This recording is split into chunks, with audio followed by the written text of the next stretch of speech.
Good morning. I'll go ahead and call the Central Oklahoma Transportation and Parking Authority December meeting to order. I have no items from the chairman. Are there any residents to be heard? There are none.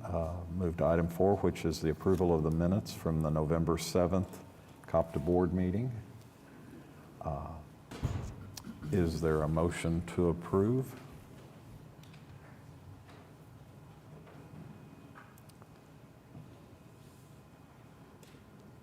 Our computer's a little slow this morning, but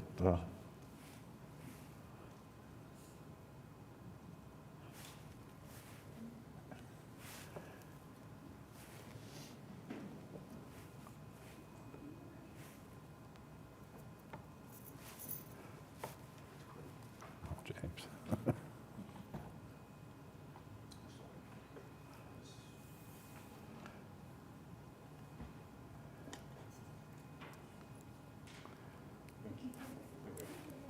Once, are we gonna?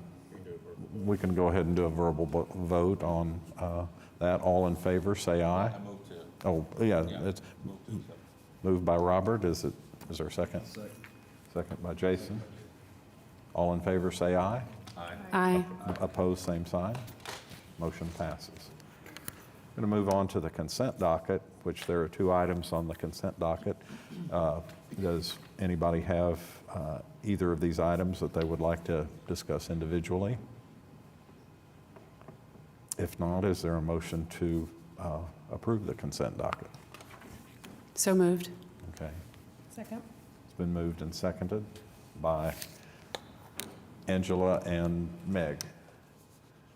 All in favor, say aye. Opposed, same sign.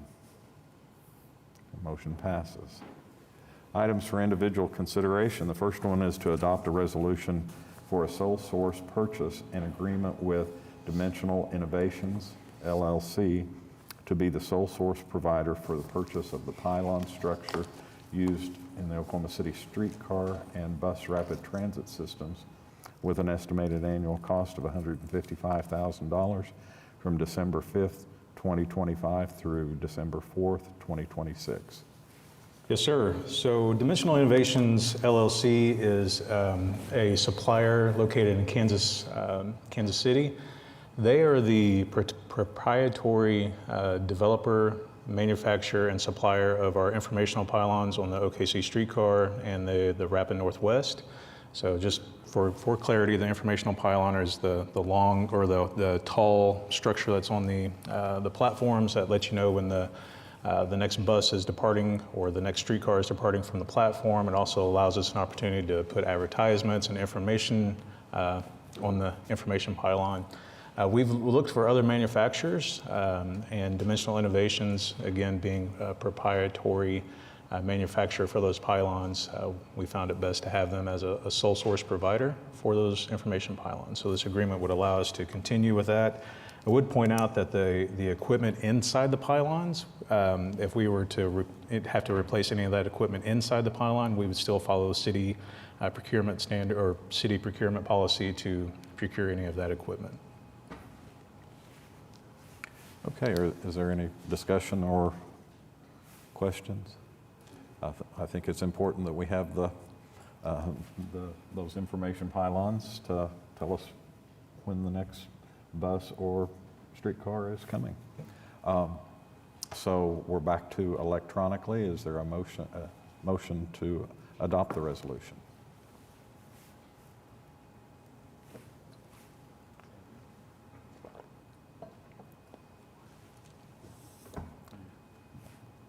Maybe we're not.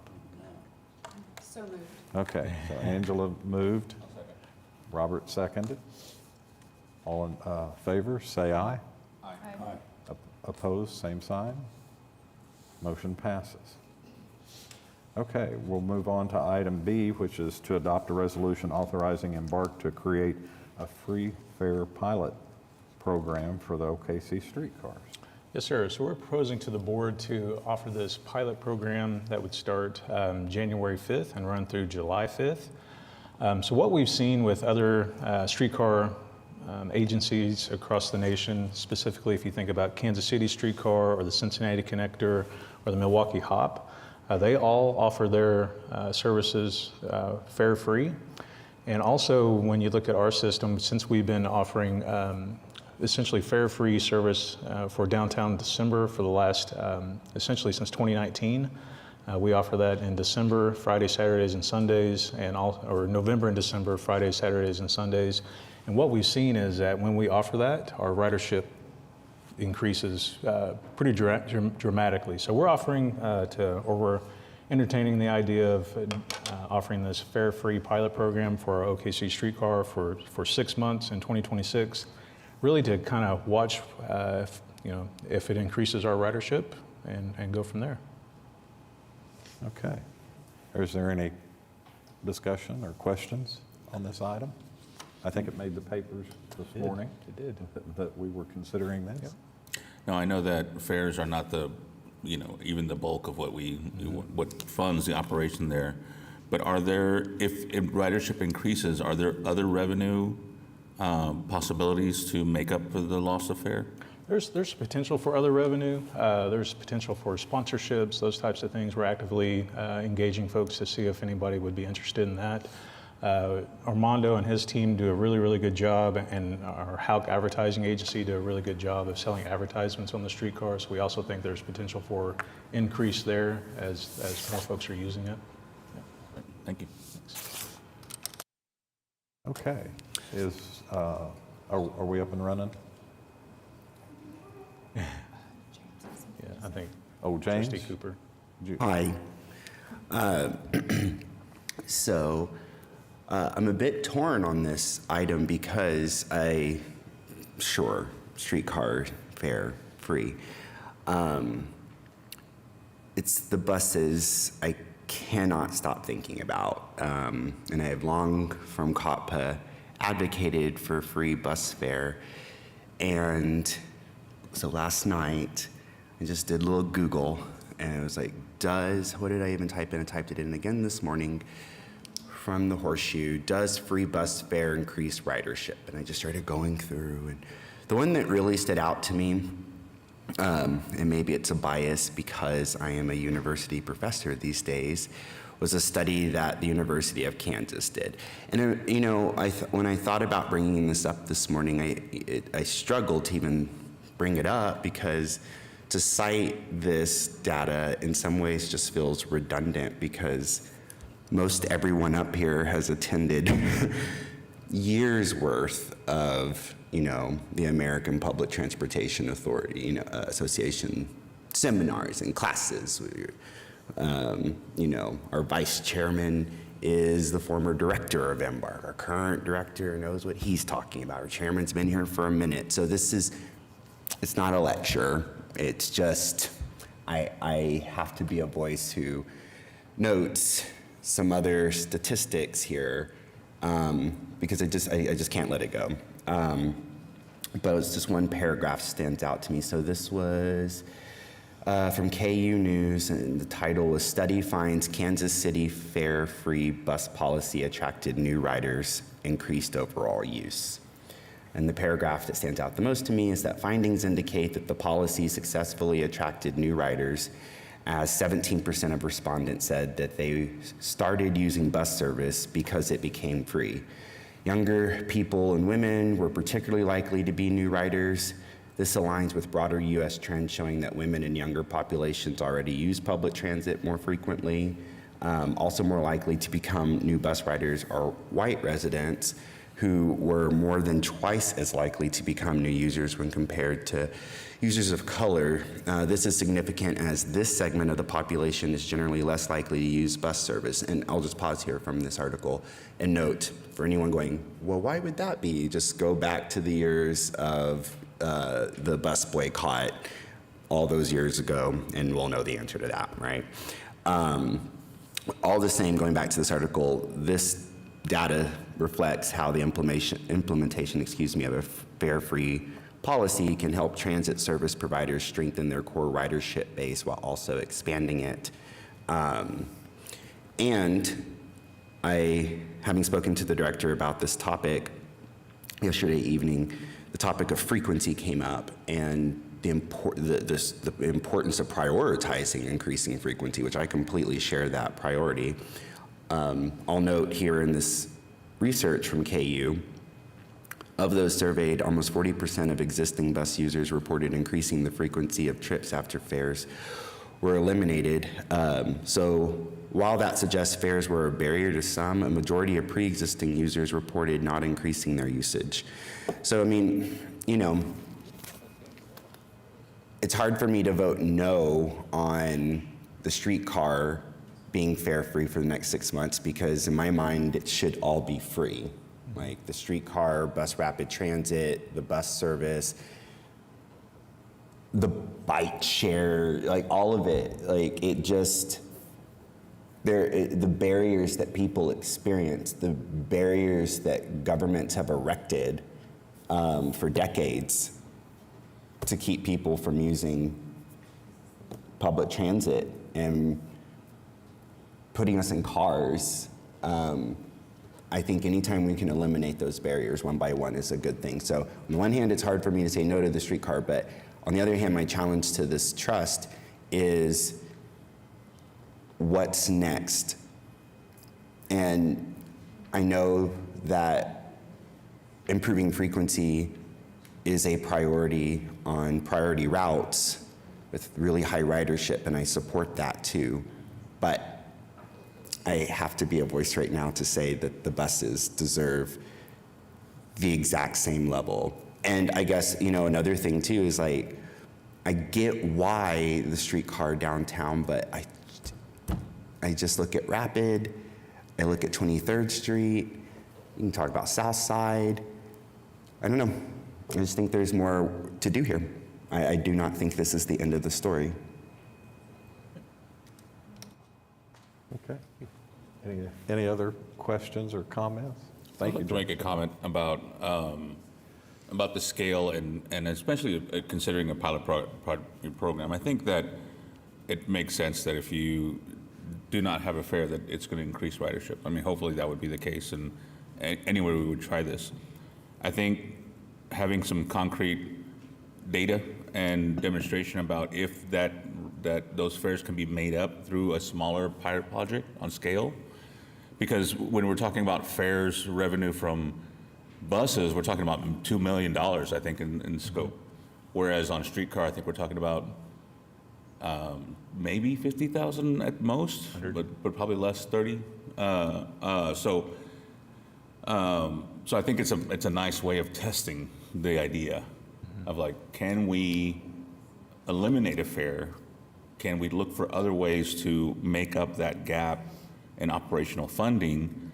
And then if that works, then start maybe looking at broader projects or other pilot projects. So just, you know, just my opinion. And Trustee Ruiz, just for clarity, the fare of the streetcar makes up about 1.7% of the budget. So approximately $100,000 Oh, okay. For annually? annually. Annually, okay. Well, and I do take your point, Trustee. I think that using the next 6 months to collect some data, I think is critical here. I know we have some technology around some of our public transit, the kind of the geofencing and stuff to kind of see where people are going.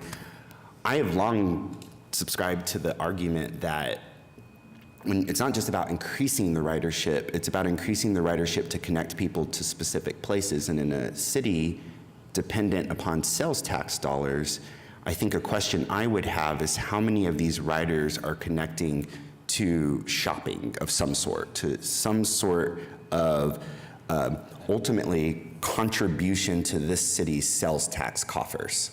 So this isn't just me up here saying like, let's increase ridership just for the funsies of it. This is me literally thinking about how do we increase the amount of money going into our sales tax, because I've sat up here for 10 years and I know that our finance team is tasked with, you know, coming up with a budget. And so I completely respect and know that anxiety that is in the hearts of our finance folk right now. In fact, as everyone up here knows, our city manager sat on this board, and he came from finance. So I hear and respect that. I guess what I'm challenging everyone to think about is somehow over this pilot period, is there some way that we can be thinking about any collection of data to be better finding out where our people are going? Because if they're going, as I suspect, to the grocery store or to, Oak or wherever the bus is, but if they're down here and they're going to the restaurants and the bars and the this, that, and the other, and there's sales tax, and we're collecting that, and when you increase ridership and you get more people being able to go to those places, that puts more money in it. That can also fill the gap. Two more things on that. When we put sidewalks on Western between 23rd and 36th recently from MAPS 4, I got a message from someone who said their parents, they had been asking their parents for years, let's just go for a walk in the neighborhood. Like, in your wheelchair, I will wheel you around. They would not do it. But once those sidewalks went in, now the parents feel comfortable leaving their neighborhood. So these were kind of homebound people who did not feel connected to recreation, education, and employment. So when you build it, they will in fact come, and that's how I feel about when you increase access to public transportation, more people who feel a bit homebound will go out. So that would, anything we can do, and is that even, am I right to think that there are ways to kind of track For sure. without being in a minority report violation of Fourth Amendment? But At a minimum, we can show how many people get on and off at each stop. And then you can, again, at a minimum, you can see, okay, what is at that stop? Okay. But we can also get more granular than that if we need to, for sure.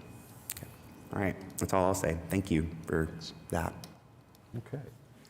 Thank you for the comments and discussion.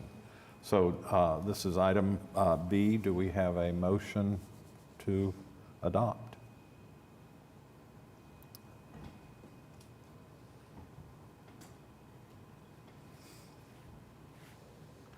Mine's still waiting. While we're waiting, I forgot the second thing. The sponsorship that you're doing with the whomever, can that not be another challenge? Like, can we not find sponsorships for Rapid and to match us in some ways? Like, can we not be proactive in seeking that sponsorship? Right. Okay. Yep.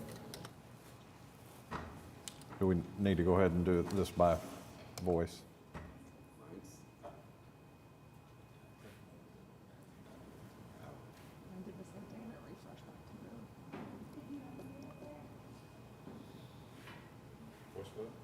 Okay, we'll go ahead and take a voice vote. Is there a motion? Roberts made the motion. Second. Meg's seconded. All in favor, say aye. Aye. Opposed, same sign. Okay.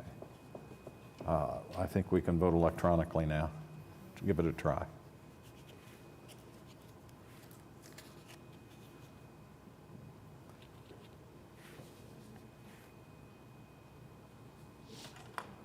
Is it tallying? Okay. Okay, well, motion passes. We'll move on to item C, which is to approve amendment number 2 and change order number 4 for Manhattan Road and Bridge Incorporated for the First American Museum Riverboat Landing at a cost decrease of $133,228.92, retroactive to October 27th, 2025. Yes, sir. So we always like to see a change order amendment that's a decrease. So with this item, if you remember a few months back, we had a change order that added handrails for the upper and lower stairs and some seating along the bank to help stabilize the bank. As construction progressed, we identified that we no longer needed that change order, and so that's the majority of the decrease. We did have a change order to add the dock tie downs and the rub rails for the boat. So overall, this is a decrease of $133,228.92.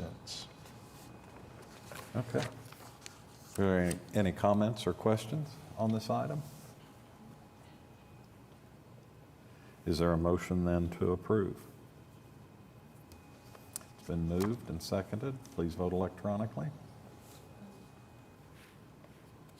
Motion passes. We're working now. Item D is to approve a community development block grant, operating agreement, and grant award with the City of Oklahoma City Transportation Services benefiting low to moderate income citizens, estimated cost of $243,750 with an estimated revenue of $105,000 and retroactive to July 1st, 2025 through June 30th, 2026. Yeah, so with this item, we, if you remember last year, we increased our in-kind contribution to help alleviate some of the gap when it came to providing passes for this program. And our commitment to the board was that we would monitor over the course of that year and see if there was an increase in bus passes provided. And so what we can report and what we reported to the Transportation Committee is that with the additional funding or the additional in-kind match, we were able to produce and distribute an additional 8,000 passes for these programs. So we definitely saw an impact there. And so during discussion with the Transportation Committee, again, we didn't have a quorum, so it was strictly discussion. We are proposing to make that one-time in-kind contribution permanent moving forward. And then we will continue to monitor that, and if there continues to be an increasing gap, we would come back to the board and discuss. Okay. Is there any comments or discussion on this item? I'm sorry, go ahead. All of the passes this year were requested and distributed, so there is obviously a demand for them. Yeah, I just want to express my gratitude for everyone involved in doing this work. This was a team effort, and the leadership and the vision from the chair and the director, et cetera. I just really appreciate that, and Dr. Dillon and everyone involved. This is really important, so thank you all. Yeah, appreciate that. Agreed. Okay, is there a motion to go ahead and approve this item? Been moved and seconded. Please vote electronically.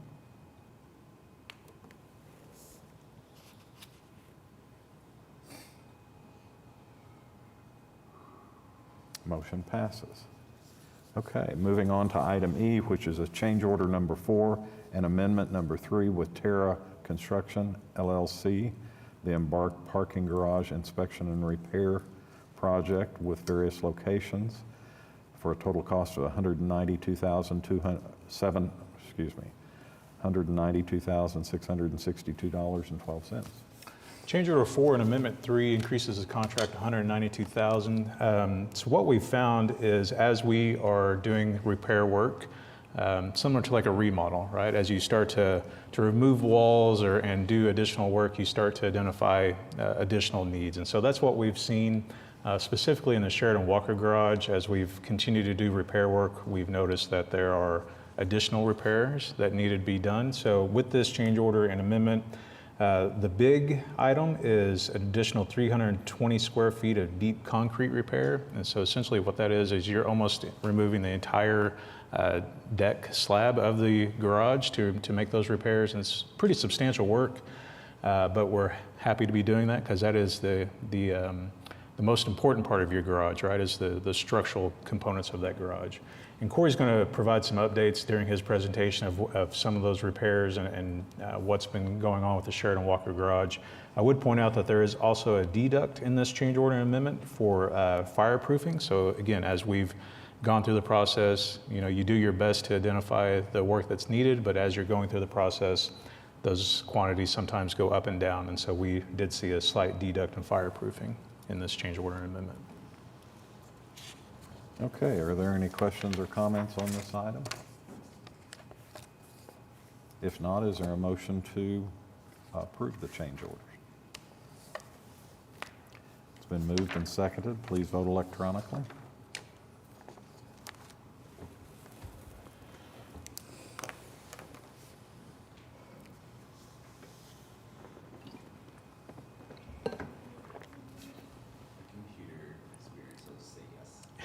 Okay.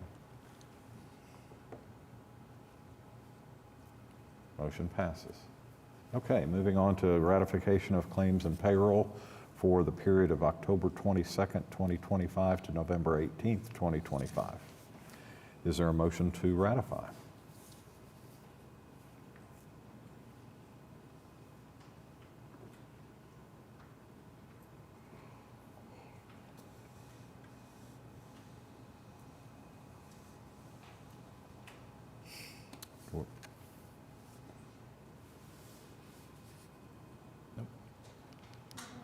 All right. Okay, well, is there a motion verbally?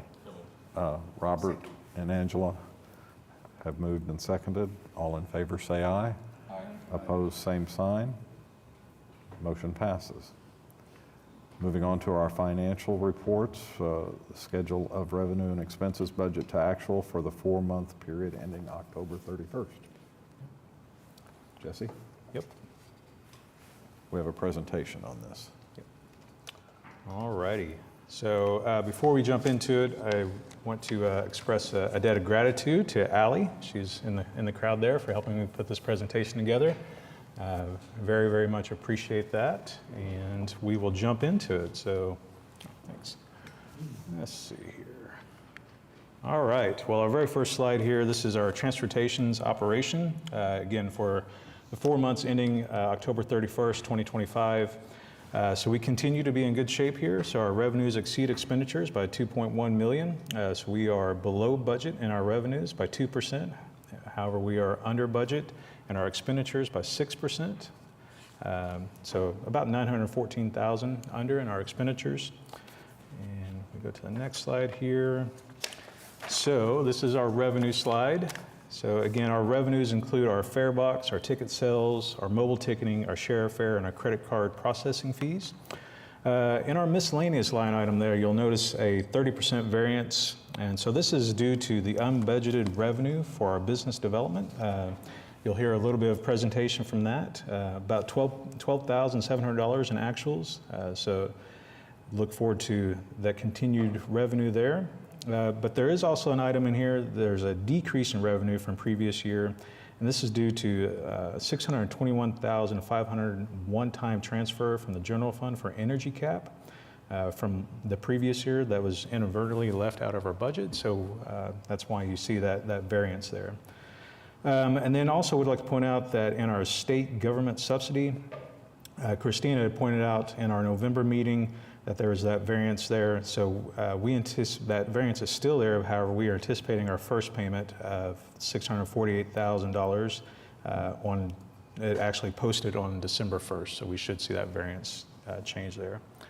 And then also would like to point out in the previous presentation in November, Christina pointed out our area-wide aging agency variance. I would point out that we are current in receiving our payments from the area-wide aging agency. All right, and then moving on. So this is our expenditures for operations. You'll notice in supplies a variance there. So what we're noticing is that we have had a few engines that we've needed to replace. These were unplanned. However, our maintenance team are doing deep dives into why that is happening, right? So anytime you're having to replace an engine, that's not a great sign. So we're doing deep dives into that. We're trying to do forecasted maintenance to make sure that we're getting ahead of any of those things. But I would like to point out that in our fuel, we are continuing to see that run under budget. In the last 4 months, we have used 19% of our budget. And if you look at the previous year, we were about 18% under budget. So we continue to see cost savings in our fuel. We contributed that to a couple of things. First being excellent management of how we do our fueling services, but then also contribute that to this board and pushing us to go toward alternative fuels. So we're seeing better fuel mileage, we're seeing better usage with our CNG vehicles, those types of things. So we're seeing cost savings there. All right, we'll move into our parking operations. So parking, our year-to-date revenues being 2.1 million, exceeding our budget by 1% or a little over 15,000. And our year-to-date expenditures being 1.6 million and being under budget by nearly $300,000 or 15%. And if we move into our revenue, We do see a slight decrease in our leases. That's that bottom line there highlighted. And that can be contributed to us losing our lease with Oklahoma Humanities. You remember that back in August where we lost that lease. However, we are still anticipating meeting our revenue projections and leases throughout the rest of the fiscal year. All right, and then moving on to our expenditures. So our parking operations continue to be in good shape. I would point out a few notable expenditures in November. So we had $17,000 in snow and ice removal. Again, it's super, super important to us to maintain safety at all of our parking garages, and Corey and his team do a fantastic job.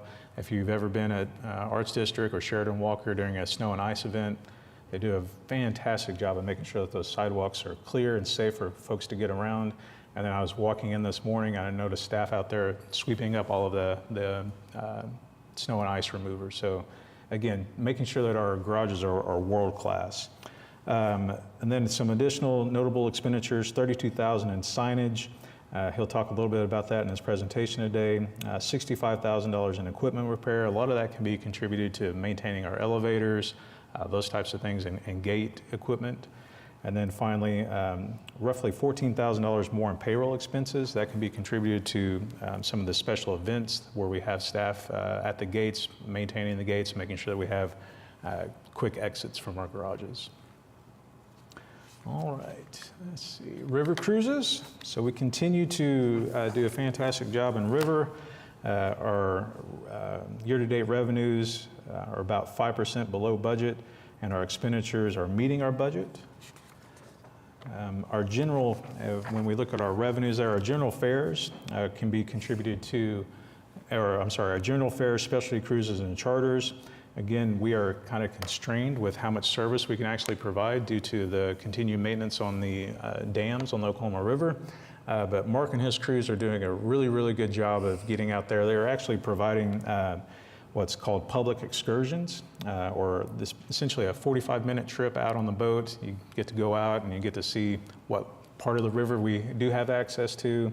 And again, if you haven't been on one of our river cruises, you know, we're starting to get into the off season, but definitely when we jump back into the open season, if you haven't been on one of the river cruises, Mark and his team do a fantastic job of not only navigating the river safely, but also presenting Oklahoma City in a different way, right? Seeing it from the river, they've got a lot of the history of the river, and they're able to talk about anything from the native grass along the river to the development going on along the river. So his team does a fantastic job. And then moving on to expenditures for the river. So we continue to stay right there where we need to be. I would point out that in other services and fees, there was an invoice for our Discovery haul out of about $12,200, and this will be paid in December, so you'll see that reflected in December. But just a reminder of what that is. So, you know, during the off season, we will typically pull one of the boats out and do a nice refurbish. And so, again, Mark and his team do a fantastic job of maintaining those boats, allowing us to maintain the Bristol condition of our boats, which is the highest level of condition you can with our boats. All right, moving on to streetcar. So our streetcar revenues and expenditures are about $701,000. Our year-to-date revenues exceed our budget by about 1%, and then our year-to-date expenditures are under budget by $23,000. We'll go into a little bit of that here, but I would point out that a majority of that is due to the excellent management from Delano and his streetcar team, and a lot of that is also us bringing it in-house and having more control over the things that we're spending money on and managing that much better. So that's not a knock on our previous provider. That is just, you know, having the eyes on it every single day, and Delano and his team do a fantastic job there. On this slide here, you'll notice we've highlighted other revenue, and that's contributed to our partnership with the OKC Convention and Visitors Bureau, and so we're continuing to see additional revenue there. And then moving on into our expenditures.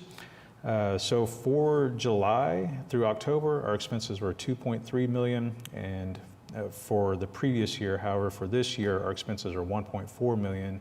And so we're seeing savings of nearly $1 million, or $939,000. A lot of that can be contributed to what we were tasked with for this fiscal year, trying to find those savings. And so by bringing the streetcar in-house, again, we were able to find those savings. So nearly $1 million so far. That is it. That is your financial presentation. Be happy to take any questions. Are there any? I just want to make a comment that that's significant for the streetcar savings. I mean, you know, I know they're big projects, and so I definitely want to express gratitude for doing that work. And then, you know, seeing that benefit, of course, then it begs the question, are there other things in our operations that we can bring in-house that we may be contracting out? So, but like I said, I know it's a tremendous amount of work, and I don't want to put more work on you, but you know, be thinking about those things as future projects you might present to this board. On the streetcar, I noticed that there was no budgeted item for revenue. That's right. Is that a reflection that we had Yes. made the decision 6 months ago when we adopted the budget? So we knew that there was a potential for that this fiscal year, and so we went ahead and put that in as a zero revenue for, yep. Okay, I hadn't noticed that. Yep. And on the riverboat, will the dams be fixed by springtime when we start up our service again? That is the intent. They were complete about a month and a half ago, but then we received some heavy rain and we got some debris in the river. And then as they were going through the process of inspecting that, they found some additional repairs that were needed for the Brum Dam. Okay, so we're on track. We are. Yep. Good. I Okay. think if the board would benefit from an update from Public Works on, you know, just the work that's been done, the schedule, we could certainly arrange that. That'd be great. Okay. So is there a motion then to accept our financial reports? It's been moved and seconded. Please vote electronically.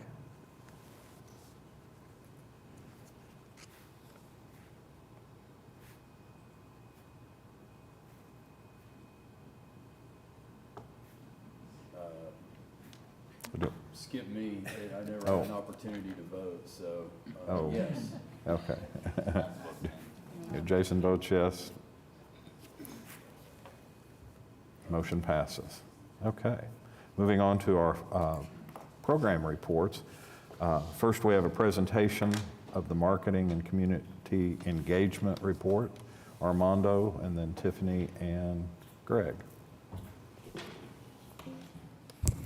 Hi, good morning. It is a team effort this morning, but I'll lead us off. And we've had a lot of events happening throughout the city that we've helped promote over this current quarter. I'll note that we had to communicate to the public the temporary service interruption of the streetcar back during September to October. We also have been, we hosted our annual health fair recently this fall. You'll hear more about that from Greg here shortly. And then we've been promoting our holiday charters on the river. So Oklahoma River, our Haunt the River cruise, which is very festive and popular, sold out this year. And also our holiday parade sold out. So those are fun events that we've been promoting throughout the community to help drive ridership across all of our modes.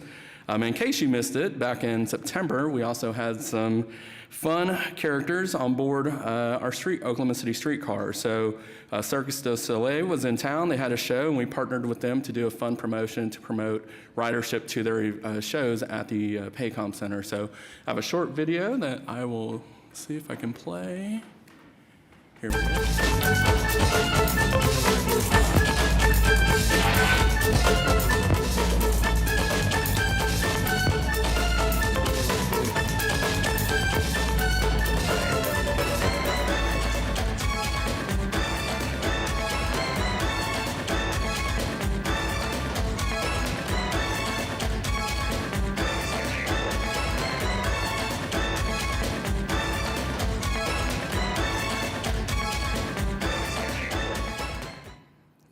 You might recognize some of those actors here later as they come up to present to you. Some extras in the shoots, but You know, I've had fever dreams where something like that is happening, so nice. I will note, currently we are in the closing days of our 50% annual half-price sale for December, so our retail promotion continues through this Sunday. We will have the Transit Center open tomorrow to, again, help serve our customers that may not make it in during the week, so those Saturday riders will have an opportunity to take advantage of that. And then we'll continue to promote our bulk pass sales to our community partners, which we've seen a tremendous start to that in this first week, and we'll continue that for an additional 2 weeks to, again, give those partners an opportunity to take advantage of that sale. And we'll look forward to reporting those results back to you in March. All right, let's see here. And as Jesse mentioned, we continue our partnership during this holiday season with Downtown December, promoting free weekend rides on the Oklahoma City streetcar. You'll notice a little change in our design. The board recently approved an RFP, I believe, back in September. And so this is our first advertising that we've worked with our new partner, a firm, to design some new marketing to put out on the streetcar for this promotion. So again, this is our take. You'll see a photo there of last weekend's really cold Lights on Broadway event where we had a tabling interacting with guests. And you'll hear a little bit more about that here shortly. But we're excited to continue this partnership with DOKC and, again, grow ridership on the streetcar. With that, I will hand it over to Greg Singleton, our community engagement specialist, to talk to you guys a little bit more about his efforts. So in September, we had our annual community health fair at the Transit Center. We partnered with, as always, the Oklahoma City County Health Department. They administer a lot of flu shots and COVID-19 boosters during that event.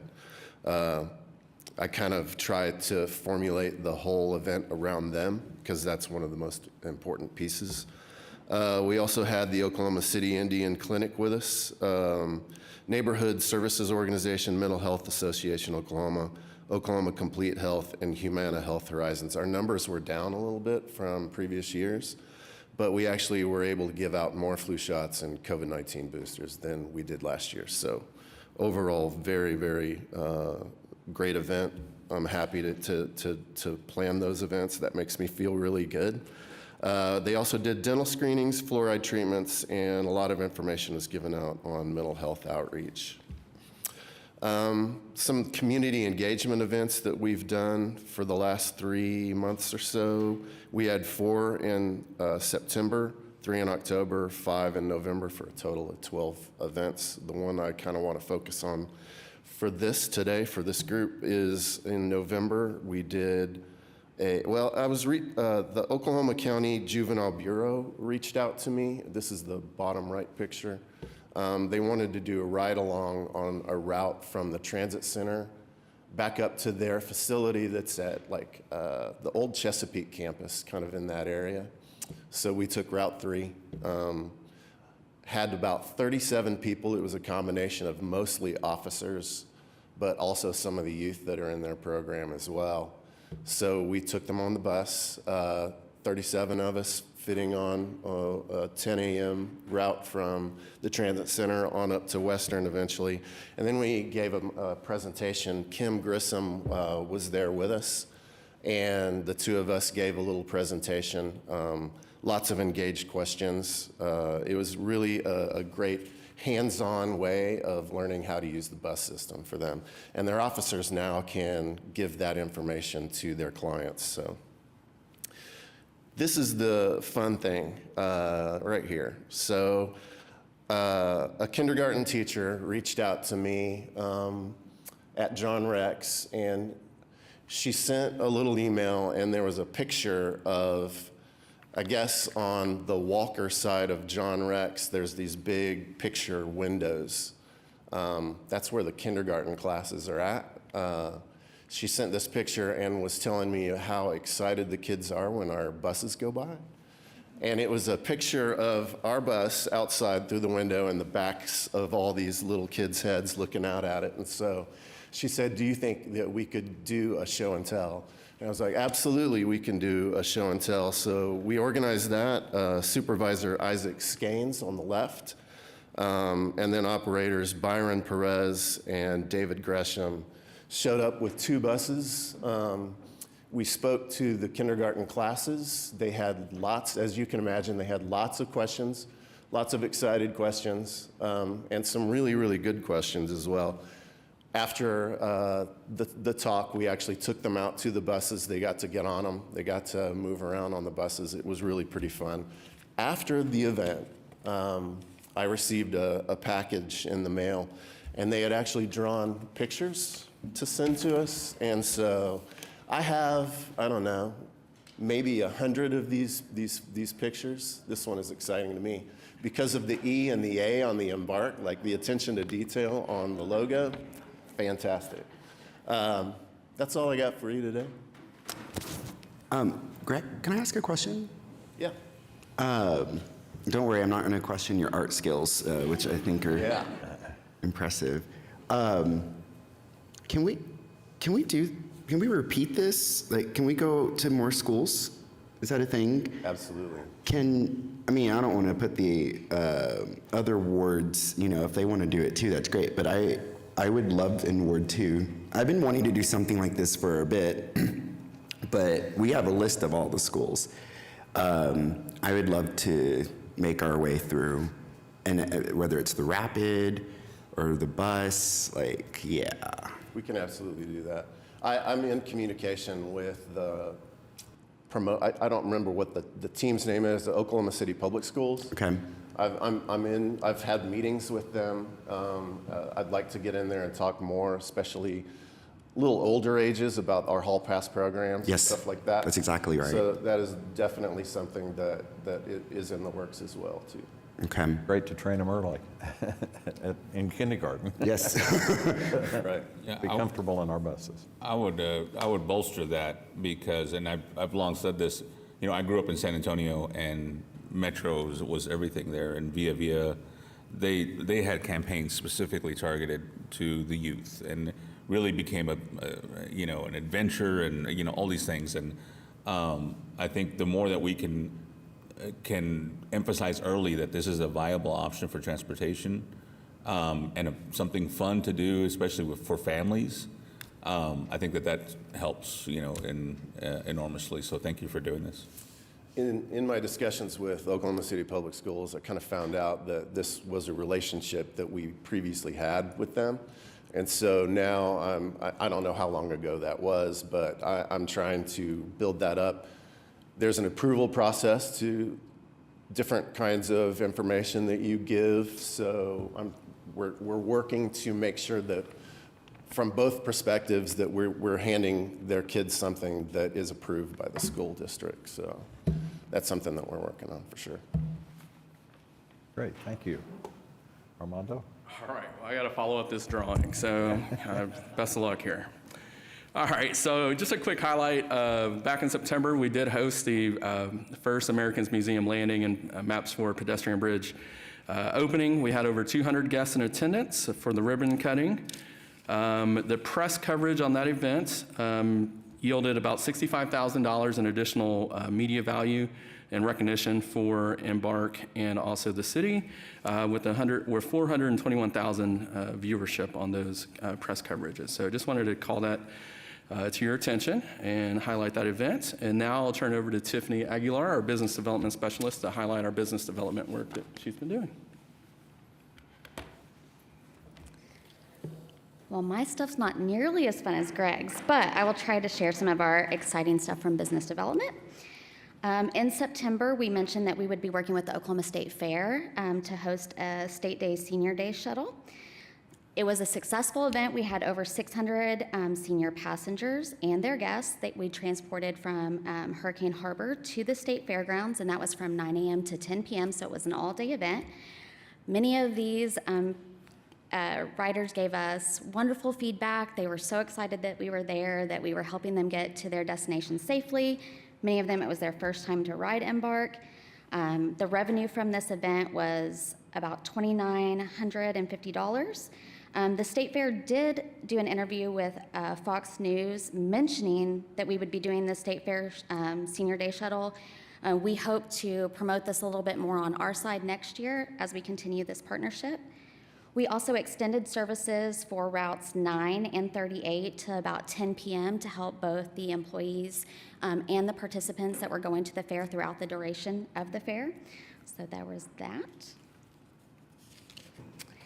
And then, of course, we are continuing our partnership with OKC Thunder this season.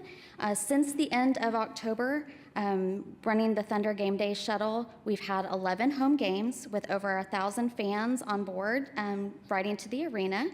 We look forward to continuing this partnership throughout the season. We have a few more games for the month of December, and then we have about 29 games throughout the rest of the Thunder season, regular season anyways. Where does that shuttle go? If I can. So the streetcar shuttle picks up at Myriad Garden, and it rides around to stop 4, which is the arena stop. Whenever the arena stop has been shut down, it stops at Scissortail, and they're able to get off there. And then the Rapid picks up at the Sheridan and Walker Garage, and it goes around to the arena stop as well. If that's shut down, it goes to the southwest corner of the arena. Okay.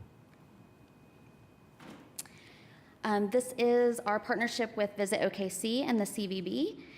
So for the fiscal year of 26, we've had 7 conventions so far that they have used the streetcar, bringing in more than $15,000 in revenue. This picture here is from the Delta Waterfowl Duck Hunters Expo. So they had over 25,000 attendees. So that's just one of the major conventions that was here in town. And typically with the conventions that we've had so far, they are using the streetcar 2 times or 2 days during their period, which brings in about $2,200 per group that comes in. And then downtown in December, which Armando spoke about, as part of our annual partnership with them, we did kick off the holidays hosting the tabling at the Lights on Broadway last Saturday. It was very chilly. That event was from 4 to 7. We did provide refreshments again, which was cookies and hot cocoa, and reindeer antlers for the kids. It was super windy, so some of them just had to take them home. We didn't get to put them on. But it was pretty chilly, so there was a few less participants than last year, but nonetheless, we had over 100 interactions, so it was a great time out there with everyone. And Armando? Are there any questions or comments? No? Okay, thank you all very much. Okay, those are our 2 presentations under our program reports. Oh, I'm sorry. Yes, parking. I'm sorry, Corey. I was hoping for the other. Good morning, everyone. Yeah. All right, parking services. Our hourly daily parkers, up 18% from last year. We had 25 events in the month of October. And so in the prior year, we had 9 smaller events, or 9, sorry, let me start over, please. In fiscal year 25, we had 19 events, 9 smaller events, and 10 large events. I want to clarify how we're defining small and large events. Small events, we're referring to the location, meaning the convention center, and the Omni, and the Scissortail Park. And then large events are those events taking place at Paycom. The reason behind that, the thought process behind that is everyone has their estimated attendance, and then getting those actual numbers just trails so far into the, it takes so long to get that information. And then in fiscal year 26, we had 25 events, 13 smaller events, and 12 larger events taking place at the Paycom. As you can tell, the convention center is increasing. With these smaller events, we're able to utilize the parking system at Scissortail Park and the convention center garage to do a lot of the work because it's come and go. traffic for those events versus the Thunder game would be heavy ingress and heavy egress. So on our event parkers, though, we had a 13% increase over last year. Monthly customers, a small decrease of 5%. Keep in mind, in July of fiscal year 25, Cox started to be abandoned, and we moved a lot of those monthly customers into the other garages. But then again, Prairie Surf Media is no longer doing production, so those numbers, we lost some customers during that process. So total customers are up 14% for the month of October over prior fiscal year. The funner part of my job, the operations, the Arts District Garage, Jesse was talking to you about our improvements. At the Arts District Garage, we had to close the garage from 6 p.m. on Fridays to 6 a.m. on Monday morning for a weatherproofing replacement project. For those of you that utilize the garage, we bought 50 signs that you can see here. There were some for the up ramp and some for the down ramp, so that we didn't have anyone that could. I didn't get the email. I didn't see it in OKC. Armando's team helped us out greatly with that. This is the device. Sorry, I do not know the name of this device. It was used to grind the weatherproofing off of the area. A close-up of the tool that's doing that. There were several of these little chisel things that would carefully grind out the rubberized material, a lengthy process. You can see the mess that it's just making. Thus, the gigantic dumpster that will be relocated next week from outside the garage. This is a couple of laps past it. After this, down at the bottom of the ramp, you can see a smaller machine that's throwing little BBs down at the ground, getting the smaller bits up, and then obviously brooms. And this is it after the fact with the brand new surfacing. You know, we spent about $500,000 on this surfacing, so imagine what it would have been if we would have done all of it to include the unworn areas. Thank you for allowing us to do this project. On to concrete. This is over at Sheridan Walker Garage. As we got in to do some repairs, we found more that we could not see through X-ray or, you know, can't see through concrete. At least I don't have that ability. We have some bad tension cables and some rebar that started to fail. Getting a little closer on the far left-hand side, sorry for the blurriness. You can see the tension cable. That's a cable that's put in and pulled to great tension. It absolutely started to fail, and then in the center of it, you can see some of the rebar that needed to be replaced. In the lower portion of this screen, the red connectors are where we spliced in a new tension cable to an old tension cable. A close-up of that. And then here's where they connect on the other end to, again, another viable piece of the tension cable put in place, and then it's brought to the proper tension. And here's our slab completely redone. Or, I'm sorry, after we buried the tension cable, cleaned up the rebar, replaced the rebar. Onto the slab replacement that Jesse talked about. We cut in the technical drawings of the contract, it's called deep concrete repair. We went in, we thought we were gonna find some rebar that needed to be replaced, possibly a tension cable. When we got further into it, we found we knew that it was a prior patch that had been done before in that case. the previous work found tension cables that were broken, and they properly anchored it. Absolutely properly anchored it, and then reinforced it with additional rebar. But time goes on, metal rusts and whatnot, and it just got out of hand, so we chose to replace it all.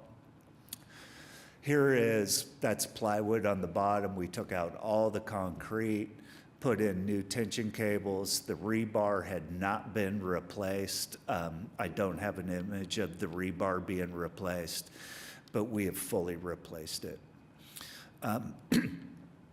Updates to the parking garages.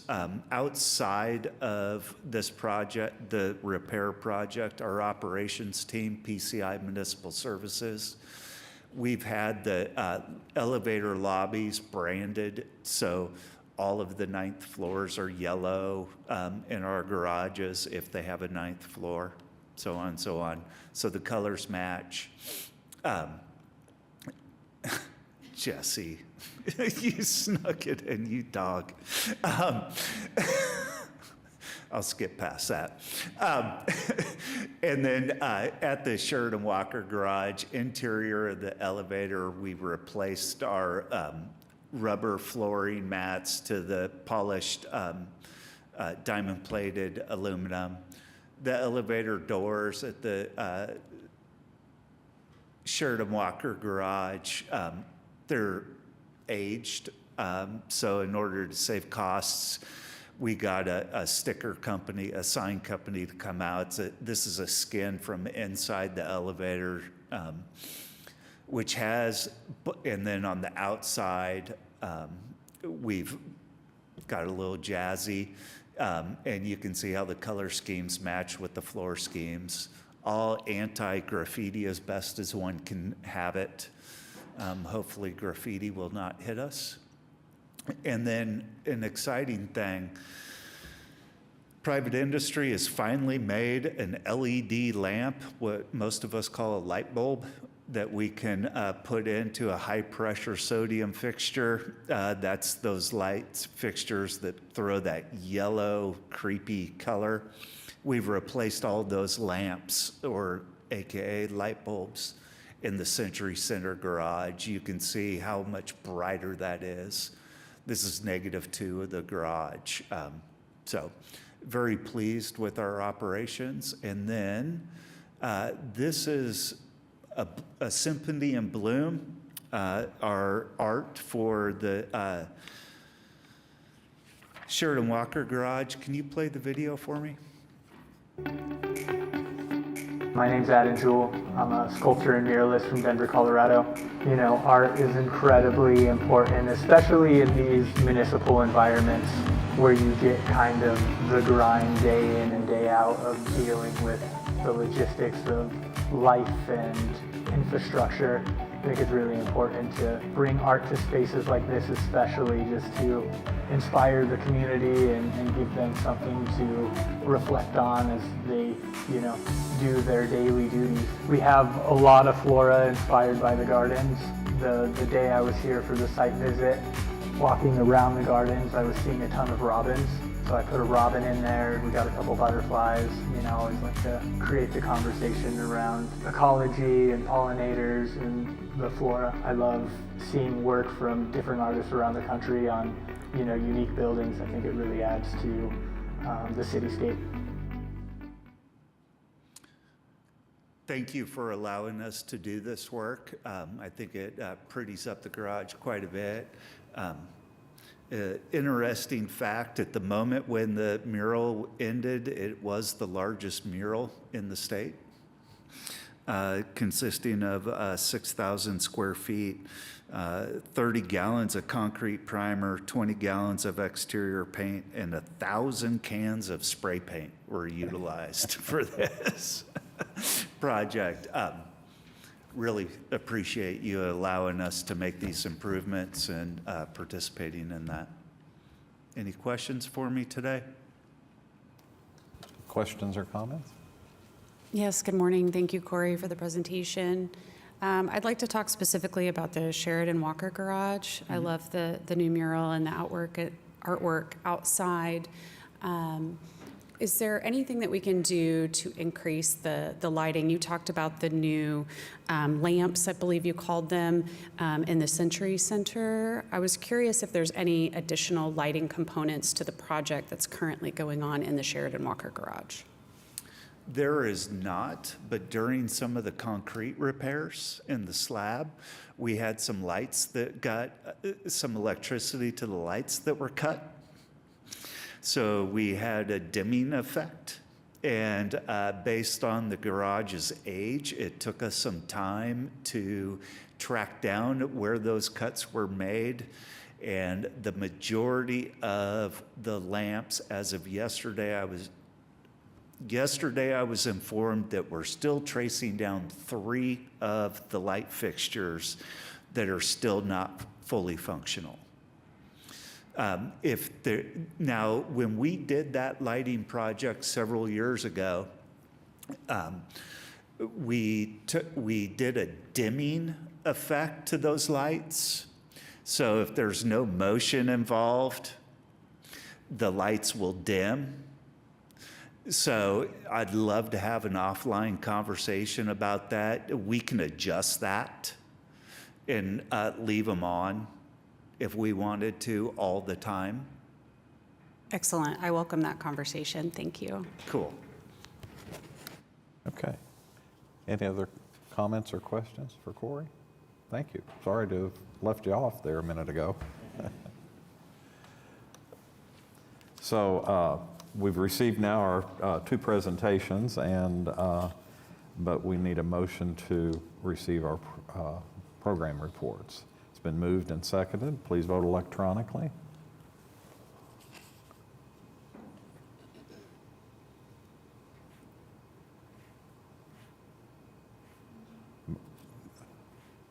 Jason's left, so.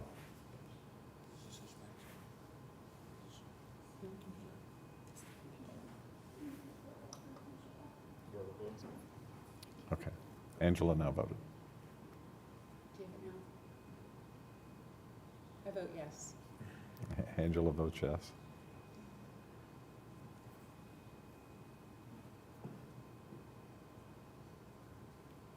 Motion passes. Okay. Items from the trustees. We'll go down.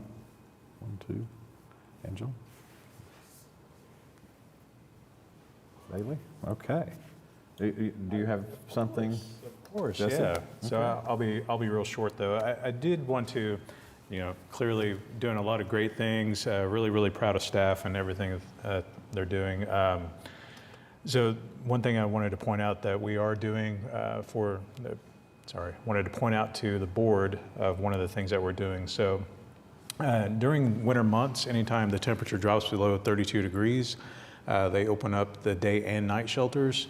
And so we've partnered with the planning department, and we get notification if both of those shelters are going to be open. And so we provide a service allowing folks to be able to get to those shelters. We essentially have created a route that we will put a bus or 2 out on. And so in the mornings, what happens is the night shelters will essentially close, and everyone that's in the night shelters will have to leave while they clean the facility and get it prepped for the next evening.